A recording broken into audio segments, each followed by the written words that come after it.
Hi, this is Dinesh Gangasani. Welcome to my channel think about this. ఈరోజు మనము ఒక ముఖ్యమైన వార్త గురించి మాట్లాడుకోవాలండి. ఈ వార్త దేశవ్యాప్తంగా గత 2 రోజుల నుండి చాలా సెన్సేషన్ క్రియేట్ చేసినటువంటి వార్తనండి. మరి ఏం వార్త మనం మాట్లాడుకునే పోయేది అంటే అదే అండి, మన హిందువులకి పవిత్రమైనటువంటి, ప్రపంచంలో ఎక్కడ ఉన్న హిందువులకి పవిత్రమైనటువంటి తిరుపతి దేవస్థానంలో గత జగన్ ప్రభుత్వ హయాంలో లడ్డూకి సంబంధించినటువంటి వివాదం అండి. ఆ సమయంలో లడ్డూలో వీళ్ళు అంటే జగన్ ప్రభుత్వ హయాంలో లడ్డూ తయారీలో కొవ్వును వాడారని, పశువుల కొవ్వుని, పంది కొవ్వుని, వెజిటేబుల్స్ సంబంధించిన కొవ్వులను వాడారు అని ఒక న్యూస్ స్ప్రెడ్ అయిందండి.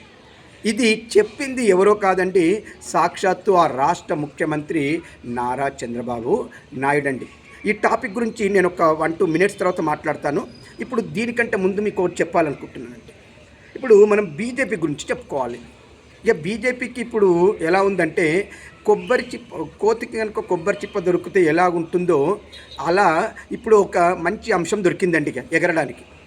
ఎలా ఉంటుందంటే, బీజేపీ వాళ్ళకు ఒక 3 అంశాలు దొరకొద్దండి. ఈ 3 అంశాలు దొరికిందంటే వాళ్ళ స్టేట్లలో ఎన్ని అంశాలు దొరికినా పట్టించుకొని ఈ బీజేపీ వాళ్ళు ఈ 3 అంశాలు దొరికితే మాత్రం కోతికి కొబ్బరి చిప్ప దొరికినట్టుగా ఎగిరి గంతేయడం కాదండి, నానా హంగామా చేస్తారు. వీళ్ళ భజన ఛానళ్ళు, దేశం మొత్తంగా 90% వీళ్ళ భజన ఛానళ్ళేనండి. ఒకటి గుర్తుపెట్టుకోండి, తెలుగు రాష్ట్రాలలో కొన్ని అన్ని పార్టీల భజన ఛానళ్ళు ఉన్నా మళ్ళీ 1-2 పార్టీలు తప్పించి మిగతా అన్ని కూడా మళ్ళీ వీళ్ళనే భజన చేస్తాయండి. ఈ భజన ఛానళ్ళు చూడండి, ఇక్కడ ఈరోజు నారా చంద్రబాబు నాయుడు భజన ఛానల్ కూడా బీజేపీదే భజన చేస్తుందండి. సో ఒక్కసారిగా ఈ భజన ఛానల్ ఏం భజన చేస్తాయి, బీజేపీ చేసే ఆ 3 అంశాలు ఈ కోతి కొబ్బరి చిప్ప దొరికితే ఎలా ఎగురుతాయో చూద్దామండి. అందులో మొదటిది ఏంటిది సార్ ఈ అంశం అంటే, వాళ్ళ పార్టీ అధికారంలో లేనటువంటి లేదా ప్రాంతీయ పార్టీల అధికారంలో ఉన్నటువంటి రాష్ట్రాలలో ఒక చిన్నది ఏదైనా ఒక అంశం దొరికినా దాన్ని పెద్దగా చేయడం అండి. అది పెద్ద దొరికినా ఇంకా పెద్ద చేస్తారు, చిన్న దొరికినా పెద్ద చేస్తారు. మొన్న మనము కోల్కతా ఇష్యూని చూసాము. ఇక దొరకొద్దండి, మద్యం లిక్కర్ కేసు మనం ఇక్కడ ఎలా చేస్తారో చూస్తాం. టీఆర్ఎస్ని అక్కడ వచ్చేసి ఆప్ని ఎలా చేశారు, ఎక్కడెక్కడ ఏం చేశారో అన్నీ చూస్తున్నాం. ఇక ఇంకొక అంశం అంటే, ఒక్క వర్గానికి సంబంధించిన వాళ్ళు ఏదైనా తప్పు చేశారనుకోండి, ఇక దాన్ని ఇంకా ఎంత భూతద్దంలో పెట్టి చూపెడతారండి. దానికి ఒక చిన్నది ఎగ్జాంపుల్ ఈ 2 రోజులలో చెప్తాను చూడండి. తెలంగాణ రాష్ట్రంలో ఎన్నో సమస్యలు ఉన్నాయండి. ఎన్నంటే అసలు చాలా సమస్యలతో సతమవుతుందండి రాష్ట్రం ప్రజలు. అయినా అవన్నీ పట్టింపు లేదండి. ఇక నిన్న మొన్న అవి ఉన్నా కూడా ఎలా ఉంటుందంటే, ఏదో మాట్లాడినట్టు మాట్లాడుతున్నారు తప్పించేసి పెద్ద ఎత్తుగా పోరాటంలో మాత్రం పాల్గొనట్లేదండి. కానీ నిన్నగాక మొన్న ఏ అంశం మీద మాట్లాడుతున్నారంటే, ఈ 2-3 రోజుల నుండి జానీ మాస్టర్, షేక్ జానీ పాషా, అర్థమైందనుకుంటాను పేరు. ఇక ఈ వర్గంకి సంబంధించిన వాళ్ళు ఏదైనా తప్పు చేశారనుకోండి, ఇక రైట్ అండి. మొన్న కూడా చూసాం జైనూర్ ఇన్సిడెంట్ ఆదిలాబాద్లో. ఇలా ఉంటుందండి వీళ్ళన్నీ కూడా. సో ఇక్కడ తప్పు చేసిన వాళ్ళకి శిక్ష పడాలని నేను కాదనండి, కానీ ఒక వర్గం అనే ఒక వరకు వచ్చే వరకు దీన్ని నానా హంగామా చేసి ఎలా హైప్ని క్రియేట్ చేసి ఎలా ఓట్లు దండుకోవాలని మాత్రం బీజేపీ పక్కగా ఆలోచిస్తుందండి. బాగా గుర్తుపెట్టుకోండి, బీజేపీ రాజకీయాలను బాగా అబ్జర్వ్ చేయాలండి అందరూ. ఒకటి ఈ అంశంలో ఇంతకుముందు చెప్పాను కదా, వాళ్ళ అధికారం లేని రాష్ట్రాల్లో, ఎస్పెషల్గా ప్రాంతీయ పార్టీలు ఉన్నటువంటి రాష్ట్రాల్లో. ఇక ఇంకొకటి దేవునికి సంబంధించిన అంశం అండి. ఇక దేవుడైతే మొత్తం వీళ్ళొక బ్రాండ్ అంబాసిడర్. అంటే దేవుడు అంటే ఇక బీజేపీ అంటే దేవుడు. అరే నేను కూడా దేవుడిని పూజించేటోడిని, నేను కూడా ప్రతిరోజు దేవుని మొక్కుతాను, నేను కూడా అమ్మ నాన్నకు ప్రతిరోజు వాళ్ళ బ్లెస్సింగ్స్ తీసుకుంటూనే ఉంటాను. అంటే దేవుని మొక్కేదంటే బీజేపీ వచ్చినాక నేర్పించిందా? ఎలా ఉంటుందంటే, ఇప్పుడు ఈ తిరుపతి అంశంలో ఈ రోజు నేను ఒక భజన పేపర్ చూసానండి. అంటే చంద్రబాబు నాయుడు భజన పేపర్ ఉంటుంది, ఇక బ్యాక్ సైడ్ మొత్తం ఆనాడు పేపర్, ఇక గుర్తుపెట్టుకోండి. ఇక భజన పేపర్ వెనక మొత్తం ఇదే న్యూస్ రాసిందండి. ఏం రాసిందంటే, ఇక బండి సంజయ్ స్పందిస్తాడు, ఇంకెవరు మన వెంకయ్య నాయుడు, అందరు స్పందన. తిరుపతి లడ్డూలో అపచారం జరిగింది, అది ఇది జగన్ మీద చర్య తీసుకోవాలి. ఎవరు తీసుకోవాలి చర్య? మీరే కదా, సెంటర్లో ఉన్నది మీరే. ఇక్కడ ఆంధ్రప్రదేశ్లో అధికారంలో బాళ్ళు పంచుకున్న ఒక భాగస్వామ్యం లేకుండా కూడా మీరే కదా, మరి తీసుకోండి మరి చర్యలు. కానీ తీసుకునే ముందు నేను నా ఛానల్ చూసిన ప్రతి ఒక్కరికి ఇక్కడ ఒకటి మాట చెప్పాలనుకుంటున్నానండి. ఈ మధ్యకాలంలో 2014 నుండి మరీ ముఖ్యంగా బీజేపీ ఎప్పుడైతే హవా స్టార్ట్ అయిందో ఇండియాలో ఎక్కువగా, అప్పటి నుండి ఒక సిస్టమ్ స్టార్ట్ అయిందండి. ఏం సిస్టమ్ అంటే మీడియా మేనేజ్ సిస్టమ్ ఒకటి స్టార్ట్ అయితే, పబ్లిక్ స్టంటులు ఒకటి స్టార్ట్ అయితే, డైవర్షన్ పాలిటిక్స్ ఈ 3 కూడా స్టార్ట్ అయ్యాయండి. ఇప్పుడు ఈ అంశం కూడా డైవర్షన్ పాలిటిక్స్లో భాగమేనా అని కూడా అనిపిస్తుందండి నాకు అనుమానం. మీరు ఎంతవరకు అనేది మీరు ఆలోచించుకోండి. ఇక్కడ తప్పు జరిగితే మాత్రము శిక్షించడం అనేది మాత్రం నేను కూడా కోరుకుంటానండి. అది జగన్ అయినా సరే ఎవరైనా సరే. ఎందుకంటే దేవుడు అనేవాడు, నేను కూడా హిందువునే, దేవుడు అనేవాడు నేను కూడా పూజిస్తాను, నాకు కూడా చాలా ఇష్టమైంది, నేను కూడా తిరుపతికి వెళ్తూనే ఉంటాను. మరి నా దేవునికి అన్యాయం జరిగినప్పుడు నేను శిక్షించాలని నేను కోరుతాను. కానీ ఇక్కడ మాత్రం చంద్రబాబు నాయుడు కూడా అనుమానించాల్సిందేనండి. ఇప్పుడు ఎంతసేపు మన చంద్రబాబు నాయుడు భజన ఛానళ్ళు చంద్రబాబు నాయుడు చెప్పిందే కాదు కదా. అపోజిషన్ వాళ్ళు చెప్పిన వాదన ఒకలాగుంటే చంద్రబాబు నాయుడు చెప్పే వాదన ఒకలాగుందండి.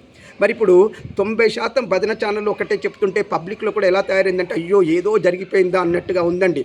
ఒక చిన్న ఎగ్జాంపుల్ నేనే చెప్తాను, నా ఫ్యామిలీలో జరిగిన ఎగ్జాంపుల్ చెప్తానండి. నిన్నగాక మొన్ననండి, ఈరోజు శనివారం అండి, గురువారం రోజు నేను ఉండేది ఉప్పల్లో. నేను వెళ్తూ మా అక్క వాళ్ళ ఇంటికి వెళ్ళానండి. వెళ్ళినప్పుడు కూర్చున్నాను, ఒక 8 o'clock కూర్చున్నప్పుడు వాళ్ళు ఒక పరమ దరిద్రమైనటువంటి బాబు భజన ఛానల్ని చూస్తున్నారండి. ఆ భజన ఛానల్ ఇంకా తెలుసు అనుకుంటా, ఇప్పుడు ఈనాడు భజన ఛానల్ కాబట్టి ఇంకోటి ఉంటుంది ఏది మీడియాలో. సో ఆ భజన ఛానల్ ఏందనేది అందరికి తెలిసిన భజన ఛానలే. అది ముందటేసుకొని కూర్చుంటే ఇదే డిస్కషన్ వస్తుంది. ఆ రోజు నేను చూశాను, ఓహో లడ్డూలో ఏదో జరిగిందా అని. సో చూస్తున్నప్పుడు చూడండి, వాళ్ళు ఆ భజన ఛానల్ తర్వాత నెక్స్ట్ పెట్టింది మళ్ళీ బాబు భజన ఛానల్ అండి. ఆ భజన ఛానల్ తర్వాత మళ్ళీ నెక్స్ట్ పెట్టింది ఇక్కడ రేవంత్ను భజన చేసే ఛానల్ పెట్టారండి.